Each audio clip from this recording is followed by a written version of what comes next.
আসসালামু আলাইকুম। IELTS speaking part 3 এর উপর এটা কঠিন প্রশ্ন আজকে আলোচনার জন্য নিলাম। প্রশ্নগুলো কঠিন হওয়ার কারণ হচ্ছে কি, এখানে আলোচ্য যে টপিকটা আর কি, যে টপিক থেকে প্রশ্ন দুটো করেছে ঠিক টপিকটাই কিন্তু অনেকটা আনকমন। কনজিউমারিজম। কনজিউমারিজম মানে হচ্ছে গিয়ে ভোগবাদ। এখন অনেকে আছেন যে কনজিউমারিজম শব্দের অর্থ জানেন না। তো দেখেন, যে টপিক নিয়ে প্রশ্ন করা হচ্ছে সেই টপিকটাই আপনি জানেন না বা টপিকের অর্থটা জানেন না, তাহলে কিন্তু আপনি যতটা প্রশ্ন ফেস করবেন উত্তর ভুল দিবেন। এখন স্পিকিং পার্ট 3 তো আকাশ থেকে আসে না। স্পিকিং পার্ট 3 এর প্রশ্নগুলো কোথা থেকে আসে? আপনার স্পিকিং পার্ট 2 তে যে কিউ কার্ড দিয়েছে সেটা থেকে আসে। এখন কনজিউমারিজম নিয়ে ডাইরেক্টলি স্পিকিং পার্ট অনেক কোনো টপিক নর্মালি হয় না। তো আপনাকে কনজিউমারিজম থেকে প্রশ্ন করলো কিভাবে? প্রশ্ন করেছে পার্ট 2 তে, এই প্রোডাক্ট বা কেনা বেচা নিয়ে কোনো একটা টপিক ছিল, সেখান থেকে এই ভোগবাদ বা কনজিউমারিজম টপিকটা তারা নিয়েছে।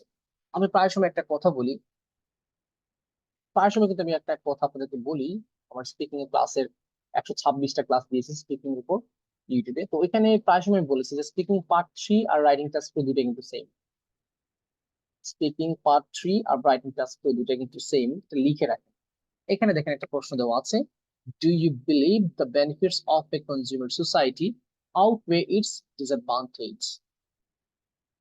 কনজিউমার সোসাইটি মানে কি? কনজিউমার সোসাইটি হচ্ছে কি, এমন একটা সমাজ বা সম্প্রদায় যেখানে সব মানুষ খালি খাই খাই করে, মানে কেনা প্রোডাক্ট কেনার প্রতি একটু নজর দেয় বেশি, বস্তুবাদী আর কি, এরা একটু ভোগ বিলাস করে বেশি। তো বলতেছে এই যে ভোগ বিলাসী যে সমাজটা, এটার কি বেনিফিট বেশি অসুবিধা থেকে? এই ধরনের প্রশ্ন কিন্তু রাইটিং টাস্ক করতে প্রায় সময় থাকে, থাকে না? তো দেখেন, আপনি দেখতেছেন কি স্পিকিং পার্ট 3, আমি কি দেখতেছি রাইটিং টাস্ক 2, প্রশ্ন নম্বর 1।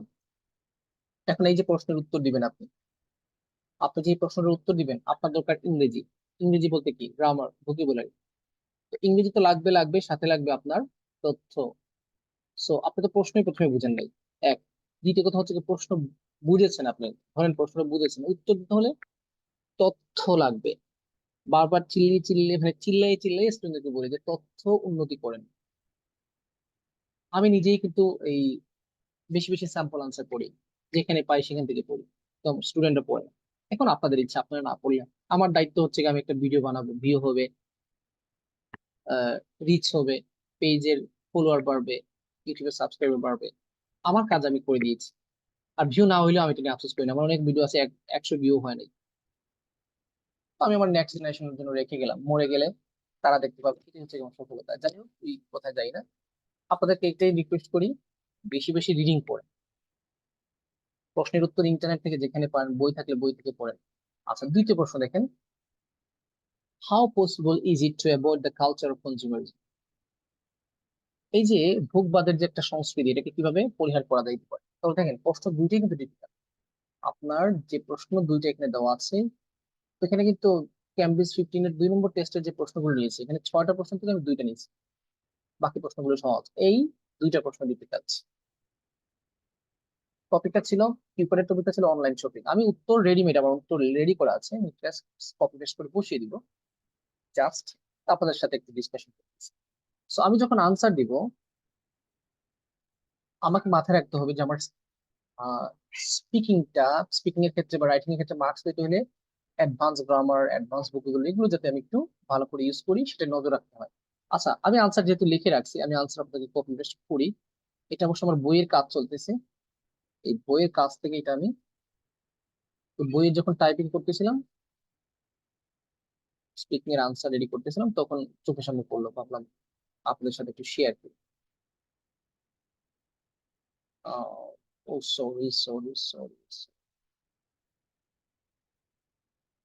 আমি আনসারটা যেহেতু রেডি করা আছে, আমি টাইপ করছি না, আমার ইফতারের টাইমে চলে আসছে। সো সময়টা বাঁচাচ্ছে, তো মাইন্ড করবেন না, আমি বুঝিয়ে দিচ্ছি আপনাদের দেখে আছে। যেহেতু আমার লেখাই, তো আমি টাইপ করবো, তাই না, কষ্ট করতেছি না। এখন দেখেন প্রশ্নের উত্তরটা আমি কি দিচ্ছি। Although I don't support the ideology of consumerism, অর্থাৎ আমি যদিও এই কনজিউমারিজম অর্থাৎ ভোগবাদের আইডিওলজি, নীতিটা আমি সাপোর্ট দিই না, সমর্থন করি না। It has both pros and cons. Pros and cons মানে কি, সুবিধা অসুবিধা, একটা ফ্রেজ ইউজ করেছি। সো আপনার ভ্যালু বাড়াইতে হলে আপনি এগুলো করবেন। From the positive view, it's boost the economy of that area. Area এখানে লেখা হয়নি, ওই এরিয়ার এক ইকোনমি কি করে বুস্ট করে, বুস্ট করা মানে বৃদ্ধি করা, আপনি বুস্ট মানে বৃদ্ধি করে, একটা অ্যাডভান্স ওয়ার্ড দিলাম। ফ্রম মাই পার্সপেক্টিভ, এটা হচ্ছে কানেক্টর। এই কানেক্টর ব্যবহার করলে কিন্তু আপনার স্পিকিংটার ইয়ে বাড়ে, ভ্যালু বাড়ে। আমার দৃষ্টিকোণ থেকে it boost the economy of that area, এটা কি করে ওই এলাকার ইকোনমিটাকে একটু বৃদ্ধি করে, মানে শক্তিশালী করে। As people tend to have more products, the demands rise day by day. যেহেতু মানুষ টেন্ড টু মানে কি ইচ্ছা পোষণ করে, আমি আনসারটা একটু কঠিন দিয়েছি জাস্ট আপনাদেরকে একটু বোঝানোর জন্য। স্পিকিং প্র্যাকটিস করবেন রাইটিং এর মাধ্যমে, রাইটিং এর মাধ্যমে গ্রামার ডেভেলপ করতে হবে, তারপর এটাকে স্পিকিং অ্যাপ্লাই করতে হবে। ভোকাবুলারি যা আপনি জানেন, আপনি যে ভোকাবুলারি জানেন লিখে লিখে প্র্যাকটিস করেন, তারপর এটা স্পিকিং অ্যাপ্লাই করেন। আমি আপনাদেরকে জাস্ট একটা প্র্যাকটিসের সিস্টেম দেখিয়ে দিচ্ছি। অনেক তো ক্লাস তো প্রচুর আছে।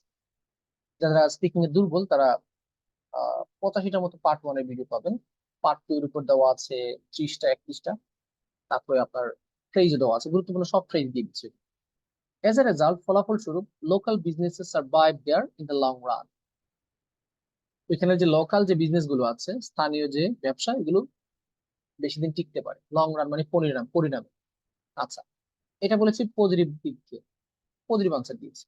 নেগেটিভ কি বলেছি? অন দা আদার হ্যান্ড, দেখেন এখানে কিন্তু আপনার একটা কানেক্টর ব্যবহার করেছি, কারণ আমি বিপরীত জিনিস নিয়ে আলোচনা করতেছি।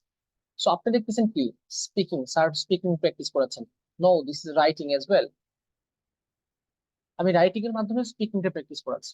ডিউ টু ওভার কনজিউম, বেশি বেশি কনজিউম করার কারণে, খাওয়ার কারণে পলিউশন ইজ বিং ইনক্রিজড, দূষণ বৃদ্ধি পাচ্ছে। কিভাবে? when people buy more than they need, they will dispose the products to create environmental pollution. যখন মানুষের যতটুকু দরকার তার থেকে বেশি কিনবে, তখন কি করবে সে? একটা পরিবেশগত দূষণ করবে। তার মানে প্রমাণ করে দিলাম কিভাবে মানুষ দূষণ করে। বিসাইড, তাছাড়া it leads to greed and waste among people, so the drawbacks are more than conveniences. কতটা অ্যাডভান্স ওয়ার্ড এখানে ইউজ করেছে, জাস্ট আপনাকে শেখানোর জন্য ইউজ করেছি।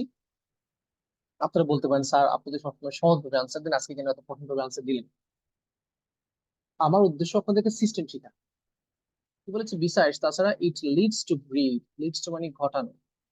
আপনি দিতেন কোজ, কোজের বদলে দিবেন লিডস টু, রেজাল্টস ইন।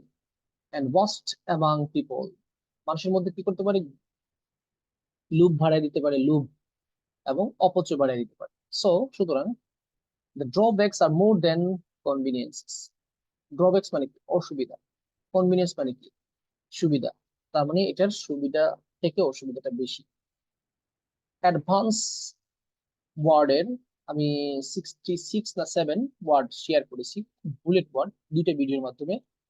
প্লেলিস্টে চেক করে নিন, আইএলটিএস ভোকাবুলারি প্লেলিস্ট ইউটিউবে। ওই 67 ওয়ার্ড শিখা প্রত্যেকটা স্টুডেন্টের জন্য ফরজ। আপনি বিশ্বাস করেন, ওগুলো যদি আপনি শিখেন, শিখে যদি অ্যাপ্লাই করেন, মানে এমন ওয়ার্ড এগুলো যে কোনো টপিকের সাথে আপনি ম্যাচ খাওয়াতে পারবেন। এই যে ড্রব্যাকস ওইখানে আছে, এই যে এখানে ড্রব্যাকটা দিয়েছে, এটা কিন্তু ওই ইয়েতে আছে, যে লিস্টে দিয়েছে। যাই হোক, ওইখানে যাচ্ছি না। এখন আসেন দ্বিতীয় প্রশ্ন। সেখানে আমি আপনার আমাকে এই প্রশ্নের আনসারে কত দিবেন? আমার ব্যক্তিগত এগুলো হচ্ছে গিয়ে 7.5 এর আনসার। সর্বনিম্ন আপনার 7.5 দিতেই হবে। কারণ কি, এখানে মিস্টেক, গ্রামাটিক্যাল তো মিস্টেক নাই, ওয়ার্ড তো যথেষ্ট আছে। তারপর আমি গ্রামার তো চেঞ্জ করেছি, যে এখানে অলদো দিয়েছি, তারপর হচ্ছে কি আপনার প্যাসিভ ভয়েস দিয়েছি, তারপরে কমপ্লেক্স সেন্টেন্স আছে, এই যে কমপ্লেক্স সেন্টেন্স আবার আছে, ঠিক আছে।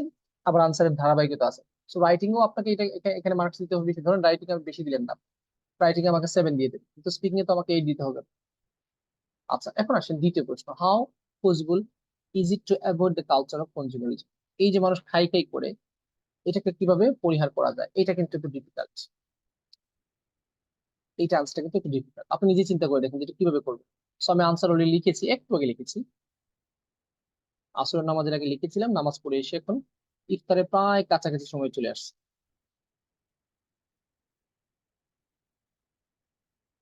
আচ্ছা, তো এই হচ্ছে কি আমার আনসার। এটাকে আমি একটু আহ ফন্টটা চেঞ্জ করে নিই, সাথে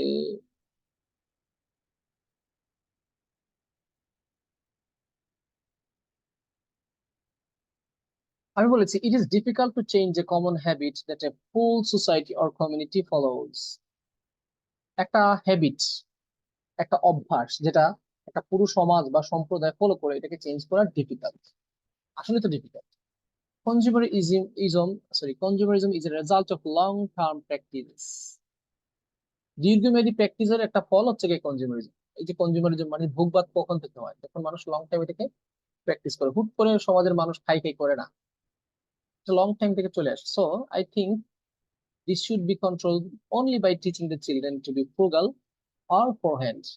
Frugal, forehand দুটো নতুন ওয়ার্ড শিখে রাখেন, মিতব্যয়ী।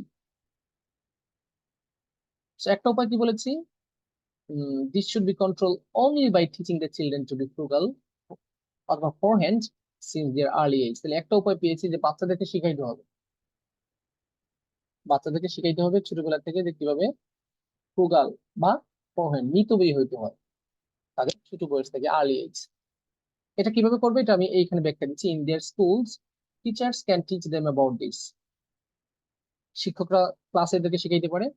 And parents can show them practically at home, অথবা মা বাবা প্র্যাকটিক্যালি বাচ্চাদেরকে বাড়িতে দেখাইতে পারে। তো দেখেন, রাইটিং টাস্ক 2 এর মতো আমি আনসার দিচ্ছি, স্পিকিং পার্ট 3 এর answer. Another another way can be followed, আরেকটা ওয়ে ফলো করা যেতে পারে, like adding more tax on luxurious products who buy them more than once. আচ্ছা, এখানে আমি আপনাদেরকে একটা জিনিস মাঝখানে শিখে নিই। এই যে বাই বাই বাই বলতেছি, আমি এখানে বাই বলতেছি, এখানে বাই জায়গায় আপনি পারচেজ দিতে পারেন। পারচেজ মানে কেনাকাটা, কেনা। So, আরেকটা ওয়ে কি, যে লাক্সারিয়াস যে প্রোডাক্ট গুলো আছে এগুলো যদি কেউ একটার বেশি কিনে, একবারের বেশি, তাহলে সেখানে একটু বেশি ট্যাক্স আপনি ইয়ে করতে পারেন। এখানে মোর ট্যাক্স দেওয়া না, আপনি এডিশনাল ট্যাক্স দিতে পারেন। এভাবে কিন্তু আপনি, আমি কিন্তু এভাবে রাইটিং প্রথমে একটা সিম্পল রাইটিং থিঙ্ক করি, তারপর এখানে এটাকে আস্তে করে সুন্দর করে সজ্জিত করি। তো আপনি এখানে কি শিখতেছেন? শুধু speaking part 3 no, writing task 2 শিখতেছেন, ভোকাবুলারি শিখতেছেন, গ্রামারটাকে অ্যাপ্লাই করা শিখতেছেন। সেই যে আপনি মোর বললেন, মোরের জায়গায় এডিশনাল দেন, এক্সট্রা ট্যাক্স। আচ্ছা, উদাহরণস্বরূপ, for instance, if a person purchases more than one BMW car, he or she must have to pay additional tax to government. এখানে ওটা বোঝানোর জন্য এডিশনাল দিয়েছি, এখানে আপনি এক্সট্রা দিয়ে দেন, এখানে এক্সট্রা দিয়ে দিতে পারেন, মোর দিতে পারেন। ভাব ধরার জন্য আমি আপনাকে ওটা দেখাইছি আর কি, যে মোরের জায়গায় ট্যাক্স আপনি মোরের জায়গায় এডিশনাল দিতে পারেন। এডিশনালটা তো আমি এখানে ব্যবহার করে ফেলেছি, ভাব দেখাইলাম আর কি। যাই হোক, আপনি অ্যাপ্লাই করেন। ফর ইনস্টেন্স, উদাহরণস্বরূপ কি বলেছি, ইফ সেম পার্সন পারচেজেস, এখানে আবার ধরা খাইলাম, ওইখানে পার্চেস দিলাম, এখানে আবার পার্চেস দেওয়া। সো তার মানে আমি আগে আনসার যে দিয়েছি, আমি বুঝেই আগে আনসার রেডি করে রাখছি। সো ওইখানে এখন চেঞ্জ করতেছে, এখানে পারচেজ, এখানে buy. If same person buys more than one BMW car, একজন ব্যক্তি যদি একাধিক বিএমডব্লিউ গাড়ি কিনে, he or she must have to pay extra tax to government, সে গভর্নমেন্টের কাছে একটু বেশি টাকা পরিশোধ করতে হবে ট্যাক্স হিসেবে। আনসারটা আপনার কাছে ভালো লাগতেও পারে, নাও লাগতে পারে। আনসারের তথ্য আমার ব্রেইনে যা আসবে আমি তা দিই, কারণ আমার কাছে তো গুগল নাই। পরীক্ষা হলে তো গুগল পাবেন না, তাই না? সো আমি মাঝে মধ্যে এরকম ওই স্পিকিং এর উপর পার্ট 3 এর উপর 6টা প্রশ্ন একসাথে না দিয়ে কঠিন কঠিন প্রশ্ন চোখের সামনে তুলে এগুলো নিয়ে আলোচনা করবো। তো স্পিকিং পার্ট 3 নিয়ে আরো আলোচনা হবে। সো আজকের আলোচনা এই পর্যন্ত। একটু জিনিসটা ফলো করবেন, যে জিনিসটা আমি বোঝাতে চেয়েছি, আমি শুধু স্পিকিং পার্ট 3 বোঝাতে চাইনি, একটা সিস্টেম আপনাদেরকে আমি উপস্থাপন করার চেষ্টা করছি, যেটা নিয়ে আমি আরো আগেও আলোচনা করেছি। আচ্ছা, ইফতারের টাইম কাছাকাছি চলে আসছে, আলোচনা এখানেই সমাপ্ত। আল্লাহ হাফেজ, আসসালামু আলাইকুম।